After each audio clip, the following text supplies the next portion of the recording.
You're now watching CGTN live streaming. I'm Dai Kai, and we're coming to you live in Beijing Daxing International Airport. Well, today is a big day for China as the country is finally reopening its borders to the rest of the world. Well, we have all of our colleagues bringing to you the latest, the vibrancy and dynamism from all across China. Chances are you're going to see freight train stations, you're going to see cargo ports, you're going to see duty-free shopping malls from every corner of China. So I don't know about you, but when it comes to airports, it mostly means business trips to me. But for you, it could mean something different. It could mean your vacations are finally getting started. You're finally going to reunite with your families. But all in all, is a place of hope, is a place of optimism, if you will. So that's, I think, part of the reason why we started this live streaming at this airport. But for the past 3 years or so, due to the COVID curbs, we cannot get together with our families. We have to put on hold lots of our travel plans due to COVID curbs. Now, with China finally relaxing its restrictions for both inbound and outbound travelers, people can finally put on the agenda their travel plans. China's relaxing restrictions, and now for those who coming in, there's no need to do any more mandatory quarantines. They don't have to be put under mandatory quarantine. They don't have to do mass testing. There's no more health code tracking. So inbound travelers still have to take COVID tests before they arrive in China, but they no longer have to submit the code. They no longer have to submit the COVID test to a Chinese embassy or consulate to turn it into a code. The excitement is palpable. People here in China are mostly happy about the news. And just by walking around here, just by walking around this airport, you can feel the vibe, the optimism in the air. There's almost certainly a pickup of tourism, of travel in the foreseeable future. So data from online travel agency shows that within 30 minutes of this announcement, searches for some of the most popular overseas destinations jumped to a 3-year high. So this morning around 10:30 local time, there is a flight from Hong Kong landed at Beijing Capital International Airport, and it is for some of the passengers that landed, they said they feel lucky to be back at this juncture because China's Lunar New Year is around the corner, and many of them haven't got together with their families in the Chinese mainland for almost 3 years. So arriving without having to take COVID tests, without having to be put under mandatory quarantine, means they can finally reunite with their loved ones at this most important festival in China. And there are also international flights from Poland and Germany touching down this morning, roughly 1 hour after that Hong Kong flight. They mark the return of international airlines. And for the Beijing Daxing International Airport, the airport where we are right now, it says is speeding up the resumption of its international flight routes. And it's expected that some of the international flight routes will resume starting from January the 17th, which is just less than 10 days away. So some of the experts believe the international flight routes still need some time to fully recover. And that means the price of flight tickets are set to remain expensive in the short term, but many are optimistic. They're optimistic as they expect the demand to come around by the end of March in 2023. And outbound travel from the Chinese mainland will likely peak during the summer season this year. And domestically, we're already seeing a surge of flight tickets booking. Why? Because it's around the corner again of one of China's most important festival, the Spring Festival, the Lunar New Year. So the Civil Aviation Administration of China said 2 major airports in Beijing will see the number of incoming and outgoing flights surge 44% during the Spring Festival travel rush compared with the same period last year.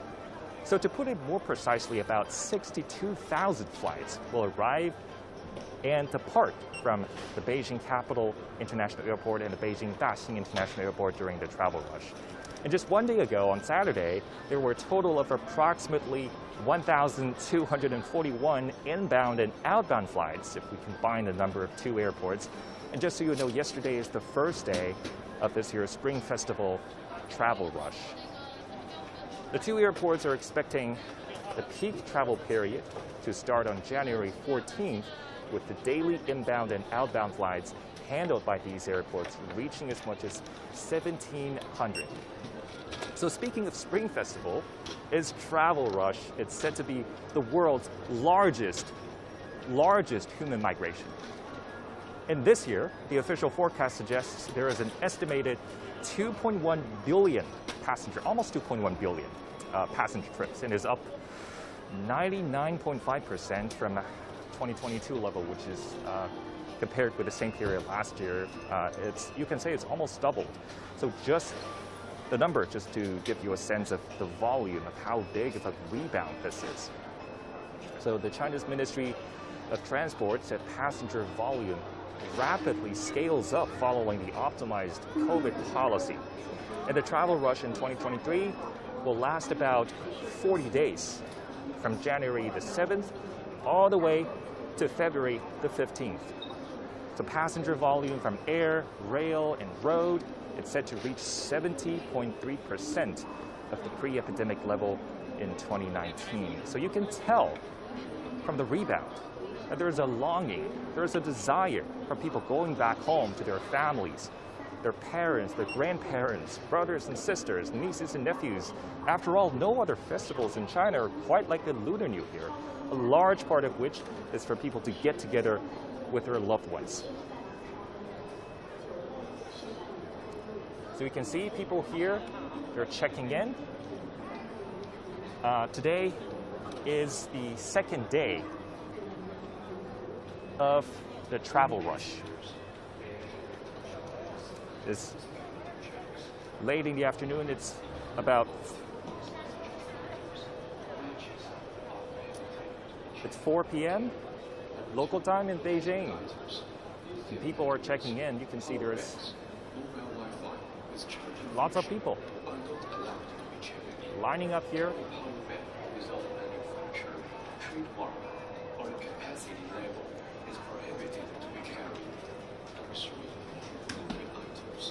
So you can see from tourism to business, the rebound in confidence comes around once again.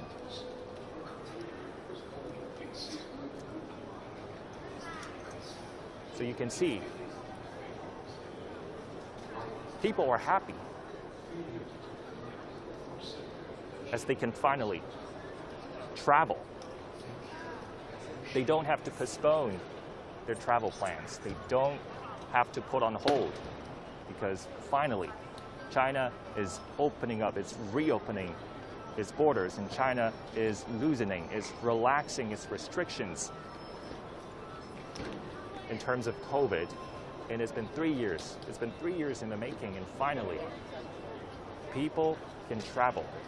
People can go home. People can go to their dream destinations, dream tourism destinations.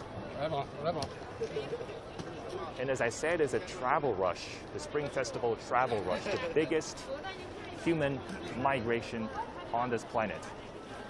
That's why you see there's already a surge of passengers in this airport. We're actually at the domestic security check.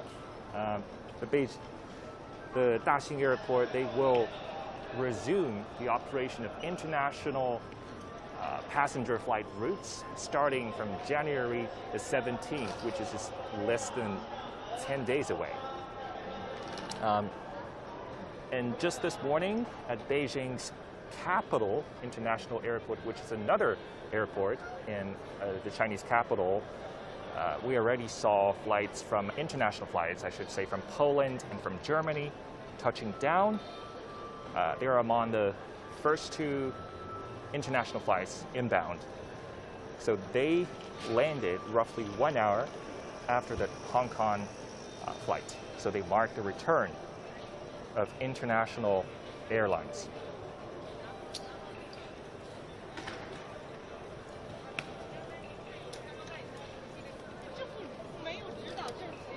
We can see more and more people.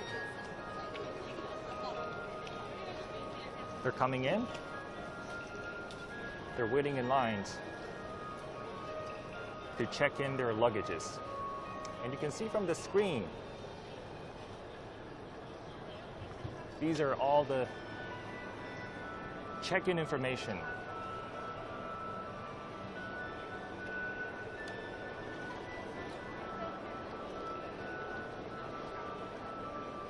That's why domestically we're already seeing a surge of flight tickets booking.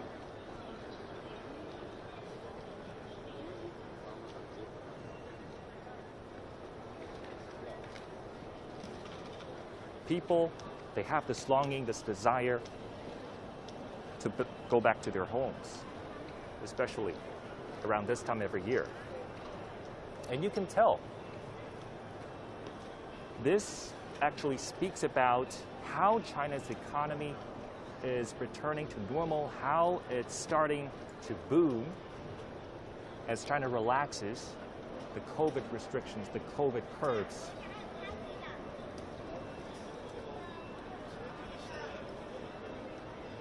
So we moved from avoiding and reducing the number of cases to live with it. And the timing couldn't have been better. The vaccination rates now in China, in Chinese mainland, are very high. People understand the virus better. They know how to deal with it once they get infected. They know how to take care of their families once they get infected. It's a good timing. It's a good timing for China to reopen. And people are upbeat about this because it means COVID is finally behind us. And our life is slowly and steadily returning to normal.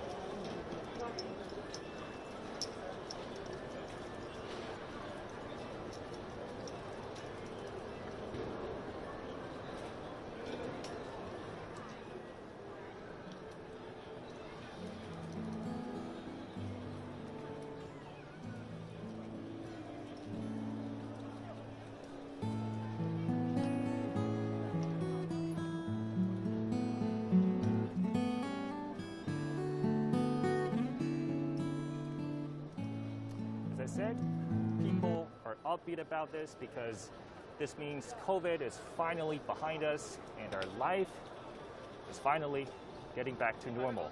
And people see a bright future of the year of 2023 because the good old days are finally back.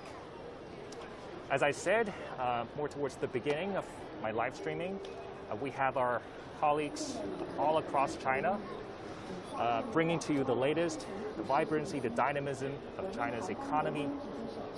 And that'll do it for my part. Up next, our colleague Wang Tianyu will take you to a tour in a freight train station in China's central Wuhan city. So please stay tuned and have a good one. Bye.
So previously, our reporter Dai Kai has reported from the Beijing Daxing International Airport, and you know, Kai, even though I were not there, but you know, thinking about the airport, especially the international airport, what I can think about is busy flying.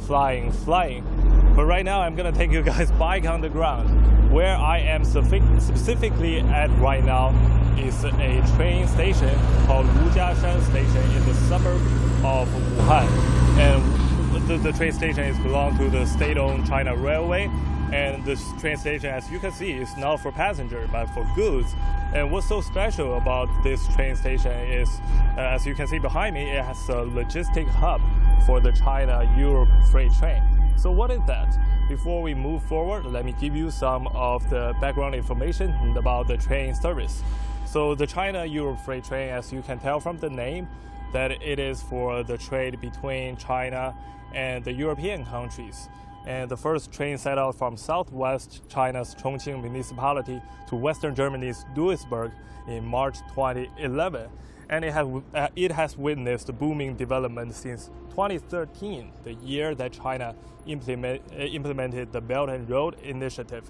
And the total annual train trips jumped from 80 in 2013 to over 15,000 last year. And the latest data shows, as of the end of October last year, there are 82 China-Europe freight trains routes being launched, and they have reached 204 cities in 24 European countries. And these routes have handled 62,000 freight train trips and transported 5.76 million 20-foot equivalent units of goods. So economic-wise, I would say the train freight is the most efficient way or most stable way to transport goods, because you know, if it takes by plane, the plane is small, and the air freight, you know, it would cost 5 times higher. And of course, it will be much higher, but it will be much faster. But think about the costs, especially considering this is a global trade, and the freight train service only takes about a quarter the time compared with the sea freight. So as you can see, there's a lifting machine that busy lifting the container.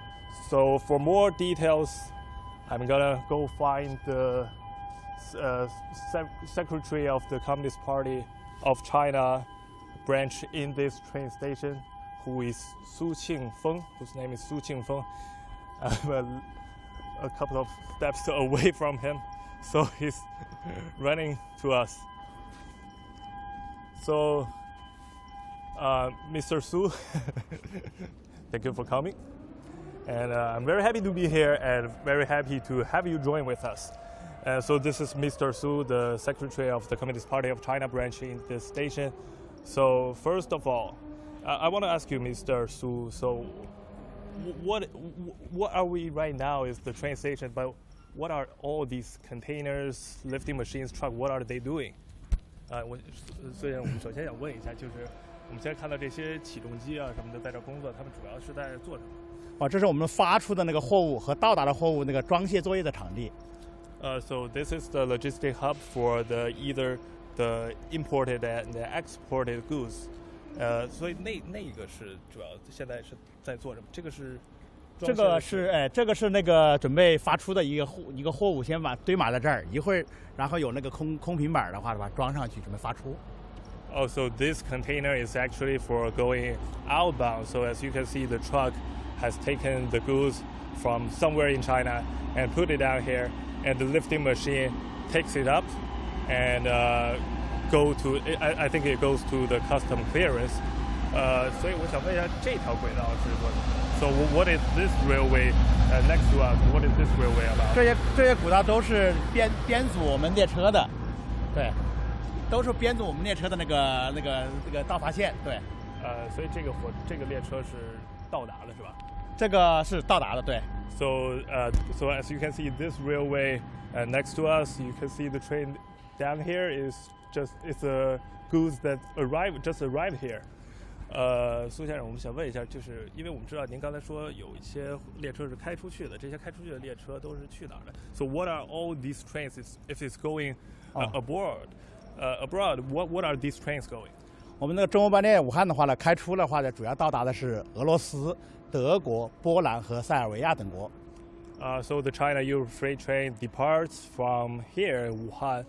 They mainly goes to Russia, Germany, Poland, and 是波兰和塞尔维亚。塞尔维亚对。Poland and Serbia.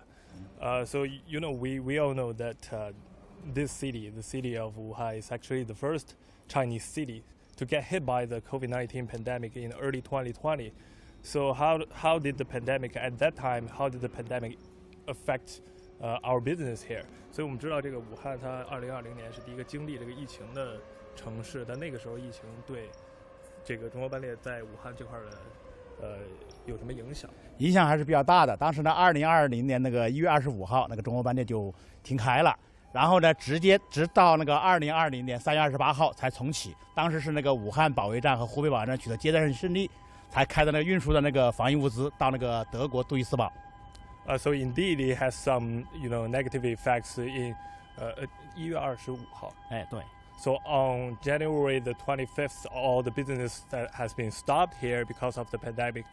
But on the March the 28th, everything as the pandemic has been effectively controlled at that time, so the business had been restarted here, and the first train at that time was going from here, taking the COVID prevention gears to Duisburg in Germany.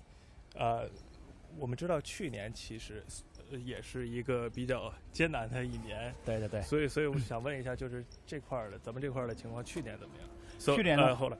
So last year we all know that 2022 is also a tough year because of the pandemic. So how did the business, the China-Europe freight train business work? How did the China-Europe freight train work in this Wuhan hub? 去年是这样的，去年2022年的话，中欧班列武汉是开行是539列，其中呢这去程是267列，返程是272列。There's so many numbers out here. So 539. So there are 539 train trips happening last year, and 200多少？272。272 train are. 一个去的是262 272 train actually came in, and 269 269 went out. 所以我想知道就是这个我们看到的这个中欧班列的这个集装箱里边主要装载的货物是什么？ So we can see that there is a container. If our cameraman can give a closer shot of the container down there, and you can see the Chinese characters on the container saying 中欧班列, which means the China-Europe freight train. So usually that this container is for the China-Europe freight train, but sometimes it will also be used for the domestic trips. So I'm asking Mr. Su that what kind of products are usually in the container. 所以这里边主要运输的那个主要物资的话，主要就是俄罗斯的木材，然后就是法国红酒，那个欧洲的那个牛奶。这是进口。哎，对，进口物资，这是到达的返程的中欧班列。So for the imported container, normally there will be Russian lumber and Germany beers and French wines. And 是法国红酒和法国红酒，对 French wines and Germany beers, 德国啤酒 Germany beers, and also dairy products.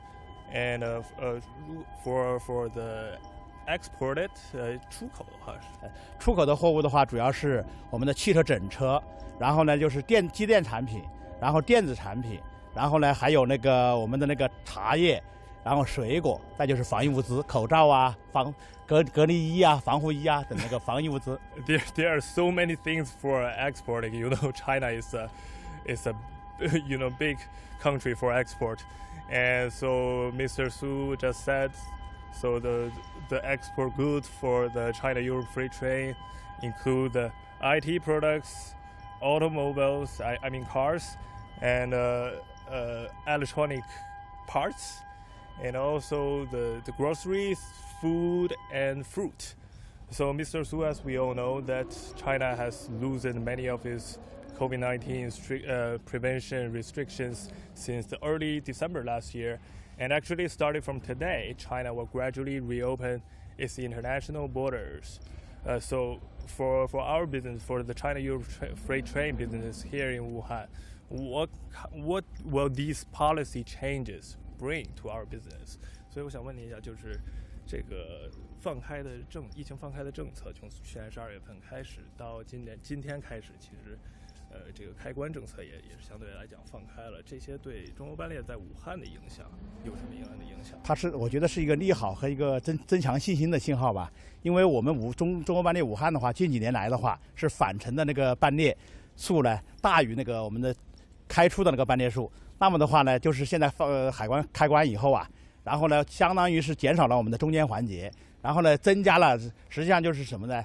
就是增加了我们这个便利程度，然后呢，减少了相应的那个运输的综合的费用。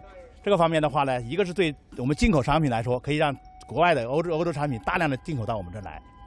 So it's actually a pretty positive signal that it will shorten or make the process of the custom clearance more easier. And give the companies, give the enterprises more confidence, and they will see much more goods products coming from the foreign countries coming into China. 出口方面的话，我觉得的话，出口方面它相当于是这个风向标的意义，可以给我们企业啊，我们湖北和武汉的那个出口型企业啊，提供了一个叫别人说的一个利好消息和一个叫别人说的一个利好消息。另外一个方面可以增强它的信心，然后呢，对于我们提振我们湖北和武汉就是高质量发展，可以提供一个助力。So regarding about the export, this is also a very positive signal, and especially bring the confidence to the foreign trade enterprises in Wuhan or overall in Hubei province, and it will also promote the high standard development of Hubei province. Thank you so much. Thanks for your time, Mr. Su. 感谢您的时间。Welcome to Wuhan. Welcome to Wuhan. Yes, exactly. I've been here for more than 2 weeks, and after China optimizes COVID-19 measures, what I can feel about is the economy is really recovering. I saw more people on the streets. A couple of weeks ago, I went to restaurants. There are many people out there waiting for a table, and there are also more cars on the streets. The traffic jam is coming back. So we gotta time is up. My part is done. So I'll give the floor to our next very talented reporter, Aaron Liu in Yiwu in East China's Zhejiang province. Aaron, I've been there a couple of months ago, and the situation was not good. I still remember it's not very convenient. I still remember I did the COVID test twice after I landed in Yiwu, and you're gonna scan code and do the COVID test once for every 2 days. So I bet the situation is way more different now, and now the time is yours.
你喊着点数字，你喊着点让他知道。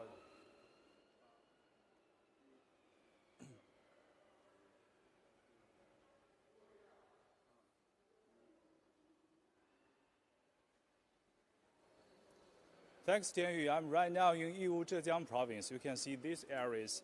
Starting from today, the market is adjusting its policies for the businessmen, and they see back into normal and think they are starting their day, and they're waiting for the day almost 3 years. So how does the policies benefit the business? Let's check it out today. Right now, I'm in the Yiwu International Trade City. Here I have the special guest from these areas. 您好，欢迎加入我们的直播。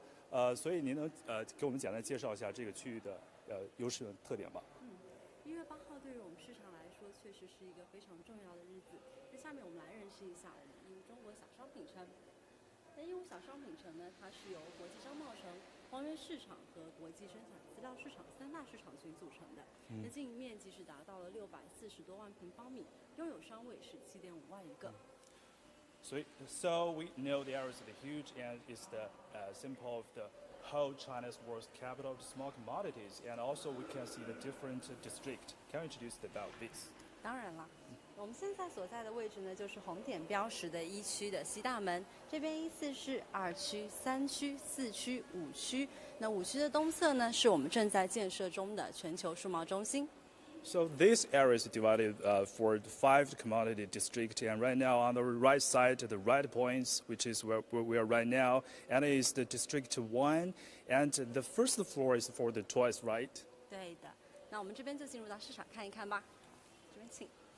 So we know that's the huge areas. So I'm curious about how many stores here and how much time we will take. We visit all of the stores here. 我们这边呢有7.5万个商户，我们有做过这样一个统计，如果你在市场的每个店铺停留3分钟，按照1天8小时的营业时间来计算的话呢，那走完我们整个市场需要花费1年半的时间。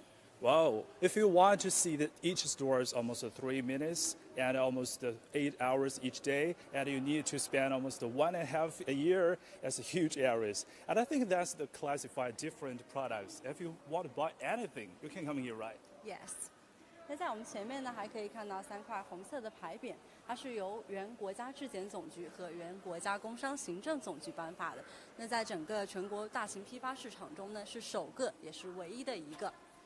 So I think this is a great honor certificate. About we have almost 4 decades, more than 4 decades. So we witnessed the China's opening up, and they say the contract binding, trustworthy enterprise, national model market for credit supervision, also value, quality, honor, credibility, and that is the great things, most important things for the stores and business, right? Yes. 那这边呢，我们就进到市场上看一看。那我们1区市场呢，它是2002年的10月投入使用的。那这边的整个建筑面积是达到了34万平方米，拥有商位是8000多个。We know this is just a small part of the whole areas, and this floor, I think the girls and the children is very like here because we can see different kinds of the toys. 对，没错。那在我们这个区块呢，我们主要经营的是1楼的玩具和仿真花，2楼的饰品，3楼的工艺品，4楼是我们的生产企业直销中心。I think that is the collects different parts of the supply chain, also the stores and the capital and the logistics. I think these areas, I think I want to know is curious because the toys is very colorful. And I think today I saw the children come here and buy different kind of gifts for the new year, right? 没错，我们现在还有了兔年的这个生肖款的玩偶。Yes, and because the rabbit's here, and right now you can see the toys, especially for the rabbits. I think it's very cute. 对，我们这边呢也可以到这家店来看一看。你好，老板。你好。请您给我们介绍一下这家店的特色和主要的产品。我们主要是做这个毛绒玩具的。对，我们做毛绒玩具有20多年了。对。So it's the toys and almost 20 years operation runs about these stores. 所以我们看到有各种各样的产品。今年咱们哪些产品可能会比较受欢迎一些？像现在来讲的话，我们基本上都是做的兔子产品比较多一点。因为按照这个中国传统，它兔子相对来说卖的多一点。明年是兔年。对。I think it's a very popular animal in China is rabbits, and I think the children like it, especially for this year. I think it's the lucky and it's very curious, the cute. 所以我们的这些产品是除了在中国销售之外的国外市场主要销往哪里？国外市场的话，像我们俄罗斯、南美东南亚市场都是出的比较多的。So the areas most part of the world is both America and also the Europe and the South America. We know today，今天我们知道1月8号是个特别的日子，对对于我们来说都是一个非常大的一个利好。那国外的商户他们知道咱们这个政策之后，他们有哪些反应？像我目前有3个客人，知道有这个消息之后，他们第一时间给我电话打来咨询，有没有确定这个事情，然后他们也计划明年3月份会来中国采购我们的产品。也是2023年，他们会过完年之后，他们会来到中国来采购的产品。对。So after the Chinese New Year, they will visit China and visit here buy the new products.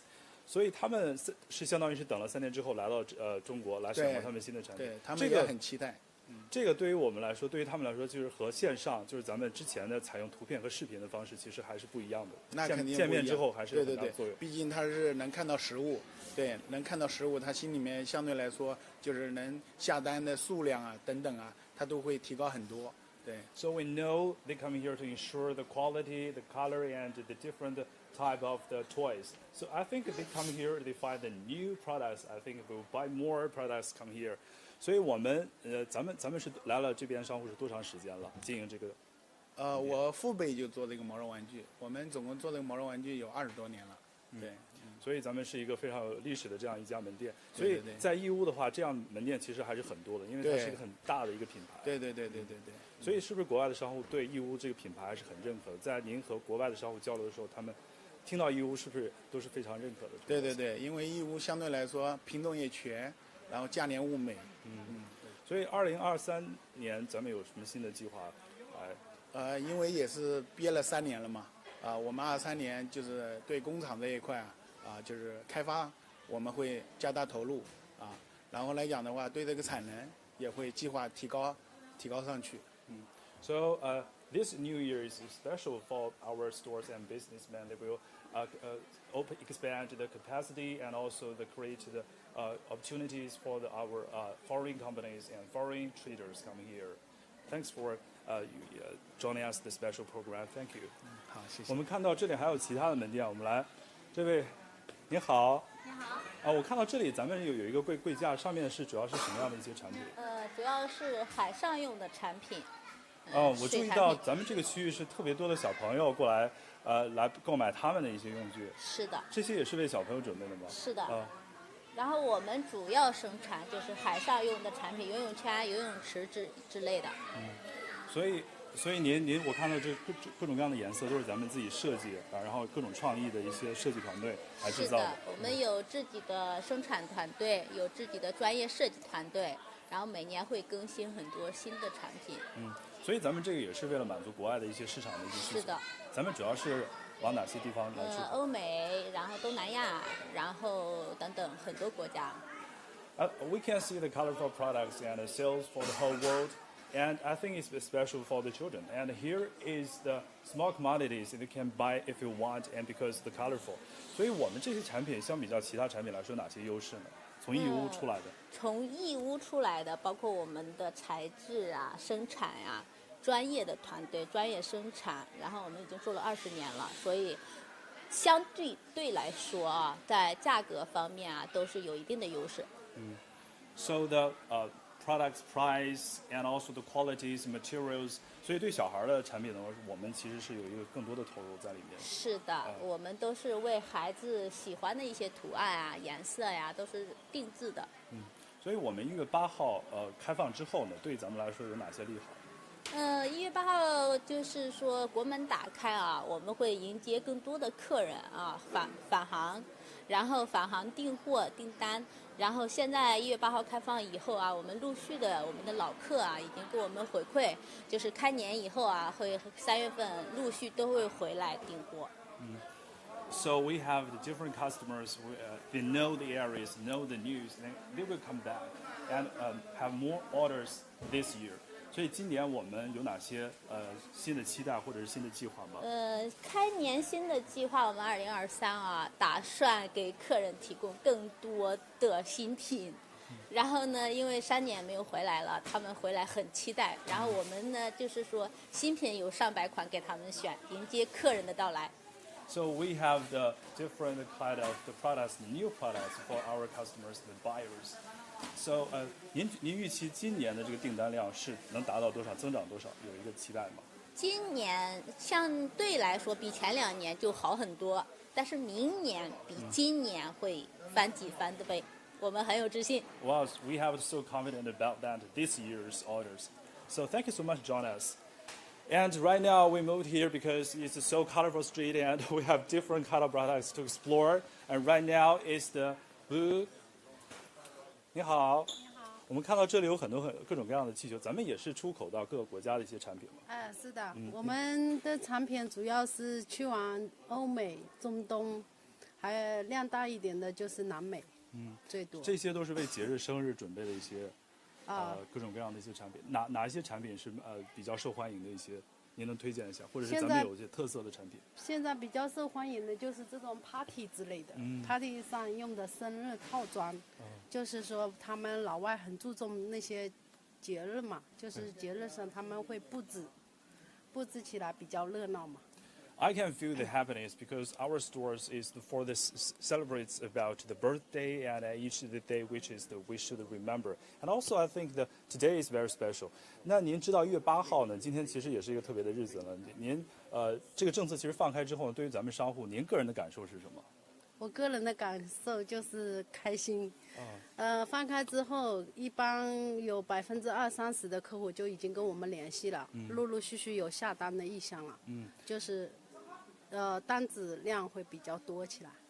So we can feel your happiness because we have so much orders come back, especially covered COVID-19, and also the foreign trade companies will visit China this year. 所以今年他们会来到中国来现场来挑选他们需要的一些产品。是的，是的。这个和咱们的图片和视频，就是这种远距离的交流，其实还是不一样的。那不一样的，有很大区别。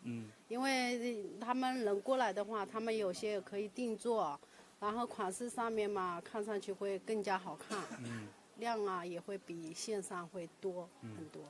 So it's so different because we can rebuild our trust and also have more information about the products, especially the color and the quality. 所以对于我们来说，今年有哪些期待？就是23年。2023年期待，让我们单子多多。所以它今年的增长量，您刚刚说了是预计会增加20%到30%的订单量，是吧？他们客人陆陆续续过来的话，我估计50%以上。50%以上。现在有反馈的有很多，是吧？有很多，是。Thank you so much. The stores, the business woman said we have the different kind of the feedback about the news. And I can feel the happiness around here areas, especially for you, because it's the small commodities capital of the world. Right now, I think it's impossible to visit all the areas in one day. So I visited Hangzhou and Zhejiang province almost 1 month, and many companies depart from China to the Europe and also the America, find more opportunities, expand the opportunities, find economic development. So that's all of the information about in EU. Let's head over to Guangzhou. Let's talk to He Qianli.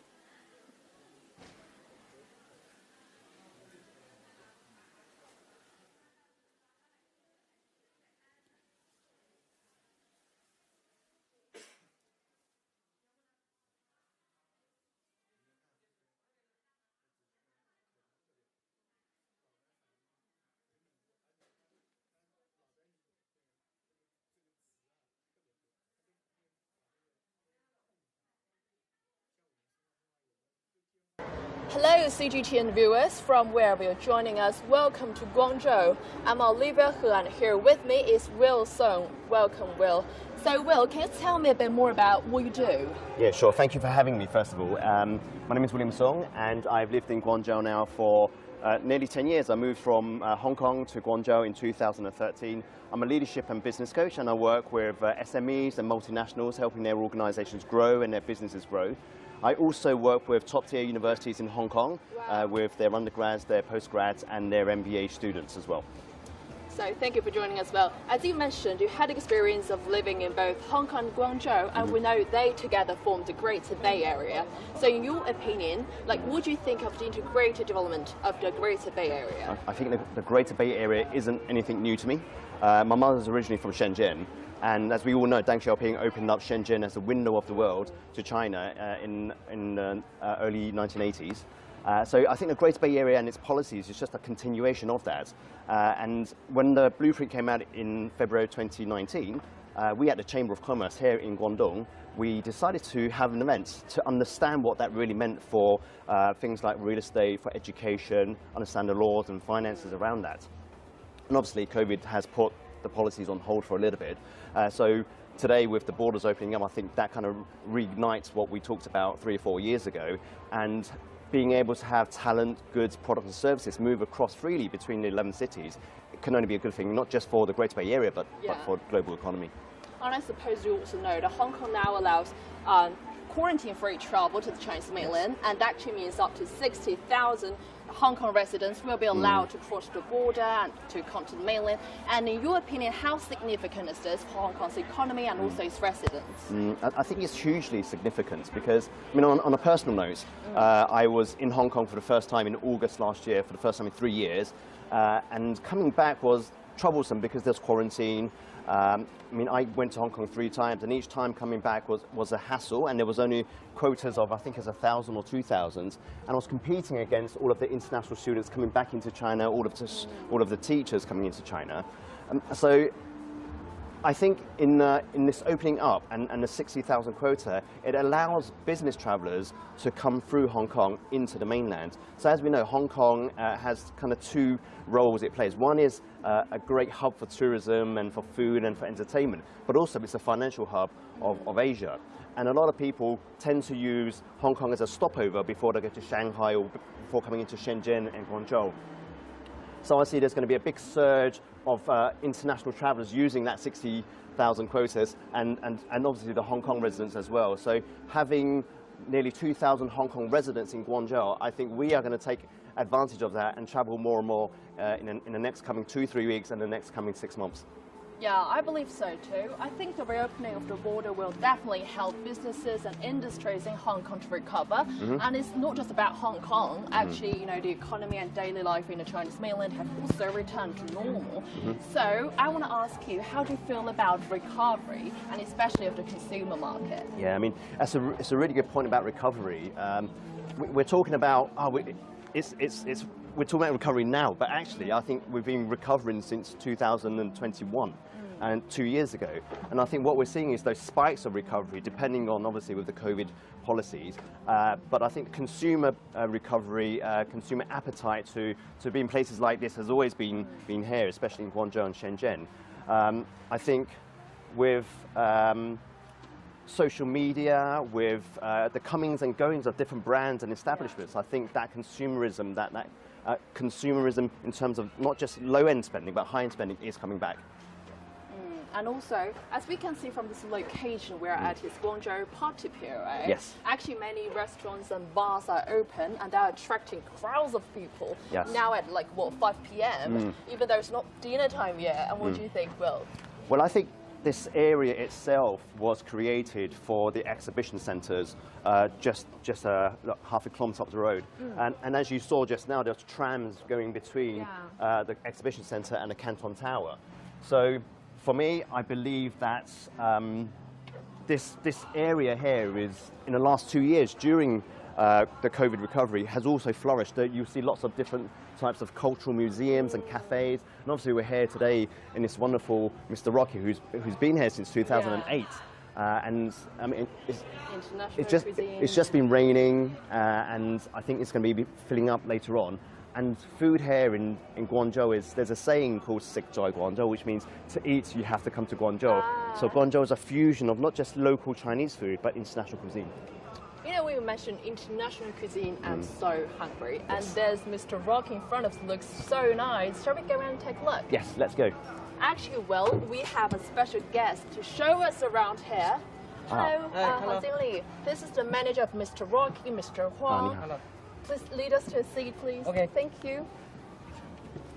Oh, it's still raining outside. Yes. Is this like the classic weather in Guangzhou in January? Thank you. We'll follow Mr. Huang. Does So it yes, rain a lot? in Guangzhou, we do have an interesting concept. They say you can get 4 seasons in one day in Guangzhou. In one day? In one day, yes. So it's just stopped raining. I think if it wasn't raining, I think this place will be even more packed than it will be. But it's still early. It's still early. Mr. Huang is so kind. He prepared some snacks, drinks for us. Thank you so much. And actually, before we have our lovely food, I want to interview Mr. Huang a few questions, if that's okay. 首先，黄老师，我们想问一下您，就是最近，因为今天看到5点多，可能也是因为下雨，人流还可以，不算应该是人量最多的时候。一般平时几点钟人流会比较多呢？周五到周日的时候人流可能会多一点，因为今天突发情况下雨嘛，可能就客流就相对会减低了一点。周五到周日会比较繁忙，一般是几点到几点？晚上6点钟往后到9点钟之间吧。Mr. Huang says the busiest time is usually between 6 to 9 p.m. and especially popular on Fridays and weekends.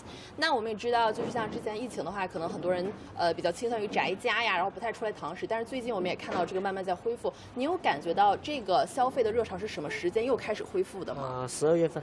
12月份左右就开始了。对。So Mr. Huang tells me this new consumption wave began in December. Thank you so much, Mr. Huang. Thank you for the food you prepared. And I'm afraid we can't keep Mr. Huang with us for too long because it's getting close to dinner time and Mr. Huang will be super busy. Thank you so much, Mr. Huang. Thank you. 谢谢。 Take a seat. Wow. How do you fancy it? It's making me hungry. I know you come here very often, Will. Yes, I do. I come to Party Beer when people are coming to visit, especially those that are coming for the exhibition centre, because as we know, Guangzhou is famous for the Canton Fair. And the Canton Fair is really an interesting way to see how the economy is recovering. So during the COVID period, there were still exhibitions happening, and they're more internal to the Chinese economy and Chinese industries. And what I'm seeing is, obviously, Shanghai still has its international exposures, and I think that the Canton Fair and the other exhibitions will start to revive, and this place will just continue to be more and more busy. So as a frequent visitor here, how do you feel about the scene today? As we can see, even though it's 5 p.m. not dinner time yet, but there are still many people gathering already. Yeah, absolutely. I mean, it's still early, and it's only 5 p.m. I think this place gets really busy, in my experience. People have dinner from 6 till 9, and then the nightlife kicks in. It's very similar to Hong Kong's Lan Kwai Fong, I would say. Obviously, Hong Kong and Lan Kwai Fong is slightly different because the policies are slightly... Actually, I think today they're changing because everything's opened up. So I think the Party Pier is one of many, many locations that I see reviving. And as Mr. Huang said, December, this place has got busy, I think, because of Spring Festival. It will be busy just before Spring Festival, and then afterwards, it will be busy again. And do you think these days people may be trying to make up for lost spending during the pandemic by coming here more often? I think in terms of consumer habits, as I said before, I think people were spending their money anyway since 2021. Is there kind of a revenge spend? I'd say yes. I think people are spending more and more money on food, and as I mentioned before, there's as shops and establishments change over. I think what Guangzhou is really good at is they're really resilient. I think lots of F&B owners are really innovative, they're really versatile, they've been very patient, and they've changed the way they serve, the food that they offer, the entertainment venues are very, very different to what it was 3 years ago. So I think people are spending because they want to try the new things that are popping up in Guangzhou and in Shenzhen as well. I think also there might be some revenge spending in cities like Shenzhen and Guangzhou because a lot of people have been saving up their money. They've been saving up their money because Guangzhou and Shenzhen are migrant cities where people come to these cities to work, so they have surplus cash. So now that the borders have opened up, I can see people revenge spending on food, but also travel. I think there'll be lots of traveling back into Hong Kong. I think Hong Kong was always a place for the Chinese mainlanders to go into Hong Kong to buy luxury goods. I think that hasn't happened for some time. So I think there will be a different type of consumer habit. And not just necessary food. I think other consumer goods will also have an increase of spending for them as well. So with your experience coaching business companies and also running your own consultancy, right? In your opinion, how are Chinese, how are the private enterprises in China, recovering these days? I mean, let's be honest, it's been a tough time for many, many industries, especially for trade and logistics, anything that requires, logistics out and into China. But some of my clients, they've been really, really resilient. They've been really quite versatile. I've got one client who made their record profit last year because we helped them diversify their portfolio. We helped them wind down some of their geographical locations to make sure that they were in the right places. We looked at the team sizes, and also we looked at reaching out to different types of client sets inside of China. I also work with a UK online retailer, and in fact they basically started their offices during the pandemic, and this year they're doubling in their size. So I think that there are industries that are suffering, and there are obviously industries that are exiting as well. But with that, I think that creates more healthy competition, because then always strong businesses stay. I think lots of the multinationals are starting to plan now their teams coming into China again. So for 3 years, they weren't able to visit their teams. I also know that teams in Guangzhou want to go to Hong Kong.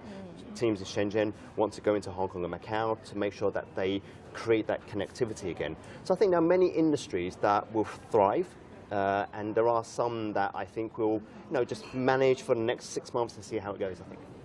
So when you mentioned the changing trend of the industries, as the economic landscape, let's say, shifts, what new industries do you see emerging, and what existing ones do you think that may face some challenges or uncertainties? I think manufacturing is obviously is what we call the core business of China. But I think what's happening in manufacturing, I think it's the Chinese manufacturing is becoming more specialized, shall I say. So before they were just what to make, but I think now people are coming to China to understand how to make things. So lots of intellectual property right laws, how to streamline, how to produce sort of goods. I think Chinese manufacturing is becoming more of a trusted advisor. So I think manufacturing will rebound and it will become a strong industry again. I think personally, I think technology is overinflated in certain places like Shenzhen. I think there's quite a few of those companies, and I think there's also competition from other Asian target countries. I think what will thrive in 2023 is sustainability, healthcare, I think renewable energy as well, because I think with all of the COP26, COP27, those targets we need to hit, I think will drive Chinese businesses to start thinking about innovative ways to be more sustainable in how we produce things, but also how we market our products here. And yeah, funny enough, the president of Chinese Chamber of Commerce in Hong Kong has stated that in 2023, the biggest opportunity for global development is in China. And what's your opinion on that? I wouldn't say he's too wrong. I'm assuming it's a he. I was last night with the British Chamber of Commerce. We was having our annual gala dinner, and we had the British consul speak about trade and investment between the two countries, between UK and China. But also all of the members. We had nearly 200 members who are really positive. And obviously what we were talking about was the border opening up today, and the excitement for them to say, look, business is finally going to pick up again. And I think that lots of foreign direct investment is looking at China again. Yes, we have some exits, but I think with the bordering opening up, I think that's the catalyst for the lens to kind of refocus back on China. So I think he's correct. I think my members are really positive about this as well. And yeah, well, another question just comes to my mind. So how do you think the reopening of the border may benefit the economic development between the mainland and Hong Kong? I think there's always been great potential between Hong Kong and China. I mean, it always felt like, Guangzhou and Shenzhen were the little brothers of Hong Kong. But now I think there's equal footing. I think they all play a very distinctive, different role. Hong Kong, for me, is still the financial hub of Asia. Shenzhen is still the innovative Silicon Valley, and when we talk about technology, it isn't just the old technology such as blockchain and AR. I think there's a lot more sustainable innovation coming out of Shenzhen. And obviously here in Guangzhou, this is where the administration happens, and this is where policy is driven, and Nansha, where we call it the headquarters of the Greater Bay. I think those three cities, obviously with Macau, let's not forget Macau as the entertainment hub, these four pillars are super critical. And I think with some of my clients, such as a particular university in Hong Kong, they're really looking at how they get the students into the Greater Bay Area, because I think there's always been a misunderstanding or a mystery around the Greater Bay Area. Now that it's opened up, I think that opportunity is becoming more and more real, especially for the next generation. Well, thank you so much for sharing your insights. It's a pleasure having nice food, drinks, and conversation here with you, Will. So I guess it's time for us to wrap up. Yeah. Thank you so much. How are you feeling today, Will? Yeah, I'm really happy. I've been speaking to some of my friends who are back already, so after this I'm going to say hello to them. I've not seen them for a couple of years, especially my friend from Germany. I think that there are a few people that are already asking me when am I going to Hong Kong. I was about to ask you that question as well. Yeah, when are you going to Hong Kong? Like this year, any plans? Yeah, absolutely, absolutely. So obviously it's Spring Festival, and this is why it's raining, it's a little bit cold. Yeah. But as soon as Spring Festival is over, I'm definitely in Hong Kong. And then I'll be back in Hong Kong again in April, working with universities. And then I think I'll be in Hong Kong a lot more, because I know that some of my clients are using Hong Kong as a stepping stone into Europe, into the US. So I need, for me, to be able to be there and make sure and facilitate those conversations.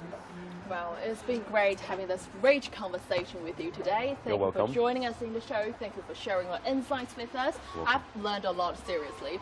And to our lovely audience, thank you so much for watching the live show. I hope you enjoyed it. That's all from us in Guangzhou.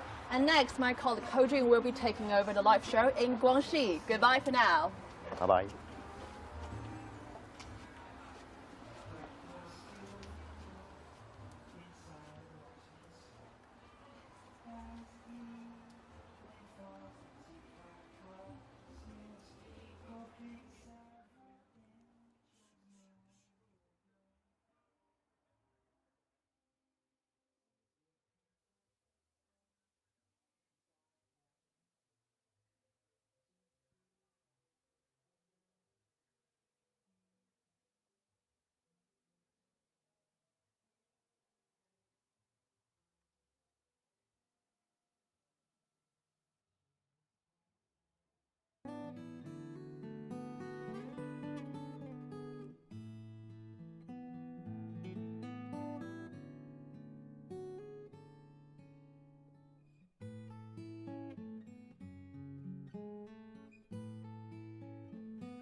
everyone, welcome back to today's CGTN special live streaming program about China's economy in 2023.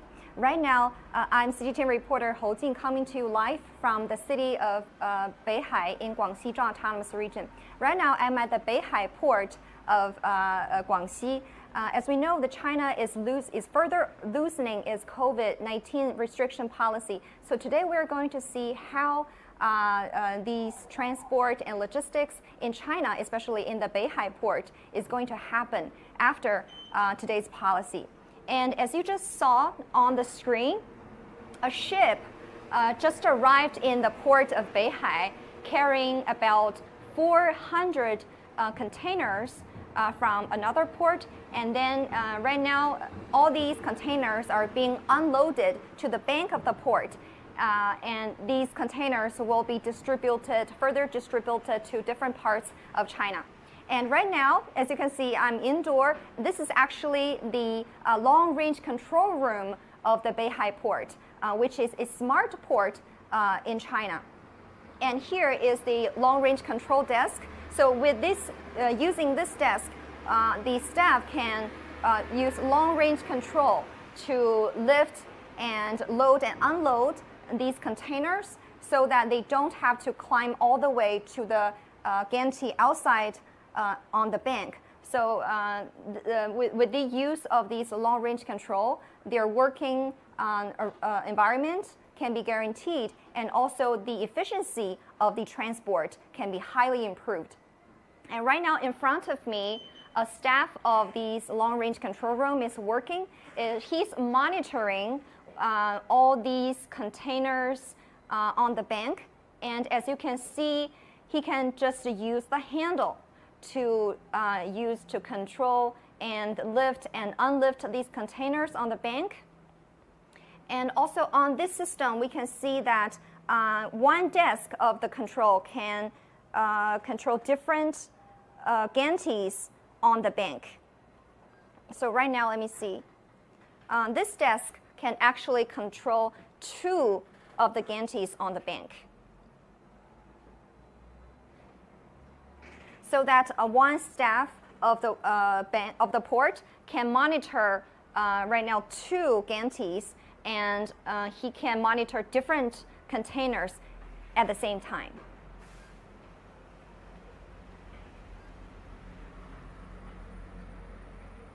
Okay, all these containers are today's protagonist of my report. Right now, we are going to go out of the control room to check out what is right now happening on the bank of the Beihai port. As you can hear from the background sound, it is quite busy, and the weather is not very good today. It is raining outside, but luckily, because of the long-range control, our staff don't have to suffer from the rain outside. He can just stay in the room and control all these container lifting on the bank. These, what is in front of you are today's protagonists, the main characters. These containers are from different parts of China and also even from different parts of the world. And after transporting at the port, they will be further distributed to different parts of the world. And around this port, there are 52 different cameras equipped on the bank so that they can collect these data and collect these graphs. And then all these data will be transferred using the 5G network to the control room. And also in Beihai port, it includes both the domestic transportation and also the international transportation. So you may not have the chance to see a real container in your real life. Actually, these big boxes are very closely related with our daily lives. For example, with the implementation and integration of the new Western land and sea corridor, the famous, well-beloved hot pot in Chongqing and the popular hot sauce of the Laoganma brand, and also like the very fresh seafood from the Beibu Gulf, from Beihai, will be transported to different parts of China and to different parts of the world. And also because the integration of the Belt and Road Initiative and also the new Western Land and Sea Corridor, so the goods originally transported using all the sea routes, and right now they can, with the integration of the sea route and also the land transport, 10 days can be reduced for the total transportation, which means the fresher foods can be brought to you more quickly, and also more different kinds of goods can be transported. Right now we are coming to the bank of the port, and as you can see, a lot of trucks are carrying different raw materials and also energy goods on the bank.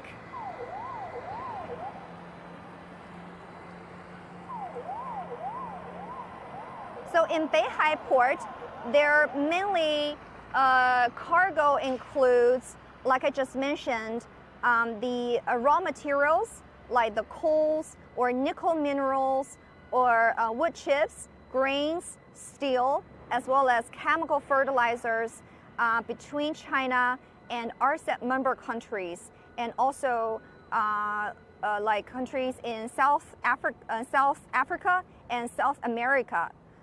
For example, like Brazil, Argentina, and more.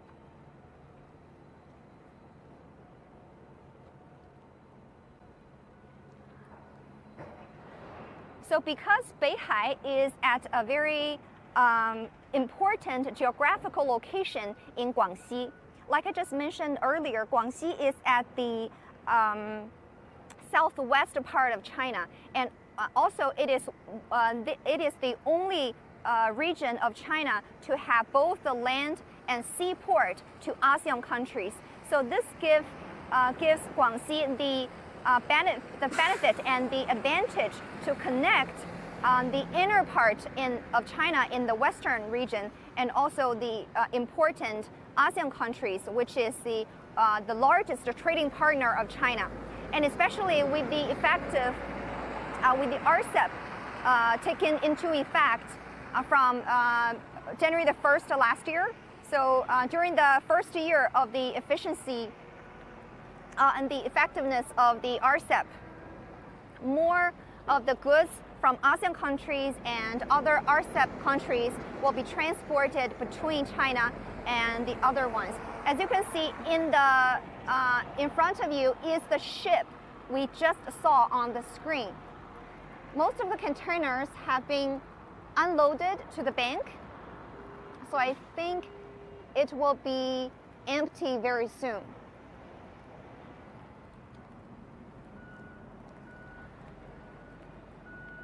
So right now on the port of Beihai, there are altogether 6 berths that is being used right now. So for one berth, the length is about 300 meters, and for one big ship, the length is about 200 meters. So for one berth, they can include a big ship and a small ship. So for right now, the berth that is being used right now, the full capacity can contain 12 to 13 ships on the bank. And also 8 more new berths are under construction. So the full capacity can be further improved in the coming years. Okay, you can see this truck contains 2 containers. These containers are the standard containers, which the capacity we can use the TEU to describe it, which means the 20 equivalent unit. which is the standard container of the world. And also they have 3 different kinds of containers on the port. In the port, they have the 20 feet and the 40 feet and the 45 feet. And right now in front of you are the raw materials of the wood chips from Vietnam.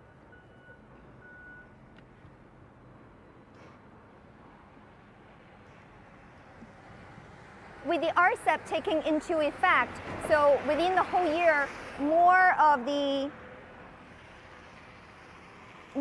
wood chips will be carried out from Vietnam, and also the cassava, which means cassava, the 木薯片 cassava chips from Thailand will be transported from China to Beihai and then to distribute it to other parts of China. And also the truck, which is right now unloading the wood chips, are powered by new energy. So the whole port right now is transforming to the traditional energy powered trucks to these new energy powered. And also behind me, also you can see the bridge. It is transforming these raw materials directly to the harbor factory over there. Okay, you can show our audience. So the raw material can also be transported, use this bridge all the way here. This is the harbor factory. Because right now, this Beihai port is in the Tieshangang district, which is an industrial district, so that all these materials can be transported directly to the factory, which means more efficiency, more time can be saved, and the efficiency can be improved.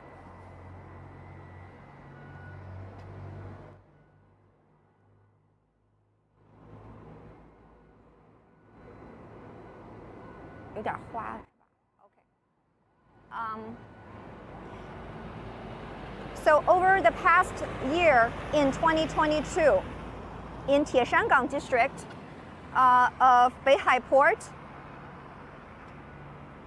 the total through output is about 35 million tons, with an increase of 7.7%. And also, which contains the 71 million of the containers, with an increase of 15.69%. And also within these numbers, 13.9 million tons are from the imports.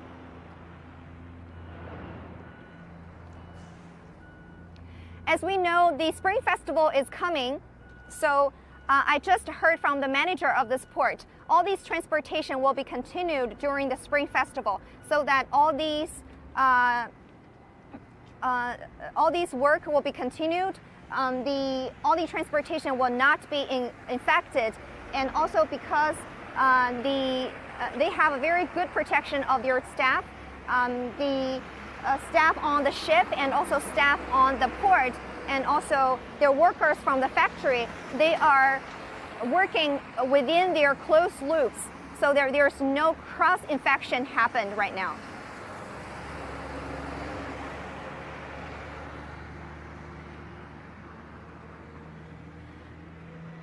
Okay, that is all the latest reports from Beihai Port in Guangxi Zhuang Autonomous Region.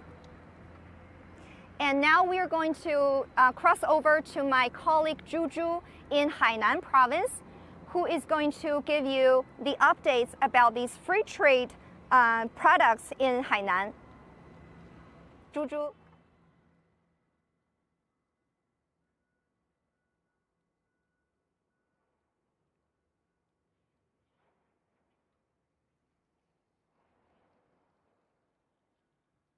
Hello guys, guys, we are now here in Sanya, tropical island of Hainan province in southern China. And one of their most popular tourist duty-free shopping center here. You can see many tourists are lining up here for checking out. And this duty-free center covers an area of about 120,000 square meters. And nearly 750 international well-known brands are showcasing their products here. And today I found you guys a perfect tour guide for us. So he is from local Sansha TV. Hi, Gaohan. Hi, Jojo. Thank you so much for joining us. And thank you for having me to invite in today's live stream broadcast. Yeah. Hi, everyone. I am Gaohan. Everyone. Yeah, Gaohan is a local here. Yep. What are some of your observations in terms of the tourist surge in Sanya these days, especially during the 3-day New Year holiday that just passed? Well, it booms. And according to the Haikou Customs, during the past 3-day New Year holiday, there are more than 500,000 tourists coming to Hainan. Wow. And especially to buy the duty-free goods. You know that nowadays, buying duty-free goods is one of the most important and exciting things. Yeah, you can see there tourists. are many tourists here. We are now here at the Yeah. cosmetics products. It must be a very happy thing for many girls here, right? Right, and around more than 422 million yuan during the past 3 days for the New Year holiday. Yeah, so we are now here at a cosmetic shop. Well, let's go inside to check it out. Let's go this way. Wow, you can see there are so many people here. It's a bit noisy, but it's just, you can see just many people are happy shopping here. And I guess it's a new normal. Yeah, After it's a new the normal. optimization for the prevention and control measures for the COVID-19 measures of China. Yeah, after China loosened its COVID restrictions, you can see many tourists are shopping here in Sanya. Yeah. Yeah, Today it there's is many really tourists. crowded. Hi, thank you so much. 您可以跟我们介绍一下，就是最近咱们的客流量是怎么样一个情况？最近因为我们的那个疫情政策放开了，所以我们现在客流量都在逐步的提升。现在大家也可以看到，我们客流量是真的很多的。秀才老师给个镜头到那边。You can see there are many shoppers checking out here. The salesperson here just told me that with China's pandemic control measures are being optimized and loosened, many shoppers are coming here at this duty-free product sales place to get their shopping. 呀，我们也知道，最近像8号开始，咱们这个对外国人的那个疫情政策啊，是都有一些放松。那咱们有看到更多的外国游客在这边。对的，慢慢的是有些外国游客来我们这边选择购物了。You know, with China's pandemic control measures are being optimized, especially it has lifted the quarantine for our foreign friends. Yeah. You can see many more foreign shoppers are shopping here. I will talk to several of them in the morning. Yeah, because for foreigners, they're the same. They can buy the duty-free goods at a good price here in this duty-free shop. Yeah. 就是我们现在的话，一年的话是有10万额度，然后顾客是可以购买10万额度的产品。如果超过这个额度的话，他们补交行邮税也是可以继续购买的。然后我们现在有3种提货方式，一种是机场提货、邮寄提货，还有反导提货，也是给大家提供了很多便利的。我们现在的话，邮寄提货的话是寄的是京东快递，也是比较方便的。So it's more convenient for our shoppers now, because there are many different ways for them to deliver their products back home. And also with the 最近咱们是不是春节来临，也有很多的这些销售啊，这些特别的一些打折啊什么的。本身的话，免税店的价格就是相当于外面专柜的85折，然后现在我们还有不定期的一些闪购的活动，就是更折上加折，所以更加优惠。So compared to the normal shops, the duty-free goods here are at least 15% of the price, cheaper. Less cheaper than the normal shops. Yeah, the salesperson. Thank you so much. The salesperson told us that it's about 85% of the normal products selling outside these duty-free shops. Yeah. Yeah, and Gaohan, you just mentioned because she told us that there's a 10,000 quota for each person to shop here. And what about if someone buys some products that are more expensive?